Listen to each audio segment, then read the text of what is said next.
امام علی علیہ السلام نے فرمایا 6 چیزوں کی کبھی شکایت نہ کرنا۔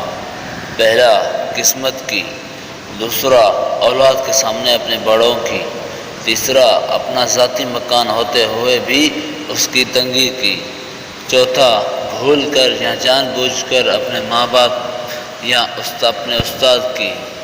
پانچواں، غیر کے سامنے اپنے دوست کی۔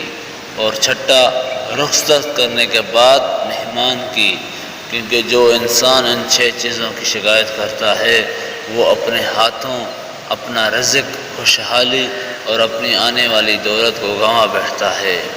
امام علی علیہ السلام نے فرمایا وقت اور دولت 2 ایسی چیزیں ہیں جو انسان کے اختیار میں نہیں ہیں۔ وقت انسان کو مجبور اور دولت انسان کو مغرور بنا دیتی ہے۔ امام علی علیہ السلام نے فرمایا معافی مانگنا یہ ظاہر نہیں کرتا کہ پہلا غلط اور دوسرا صحیح ہے، بلکہ یہ ظاہر کرتا ہے کہ آپ کے رشتے کی اہمیت آپ کی انا سے بڑھ کر ہے۔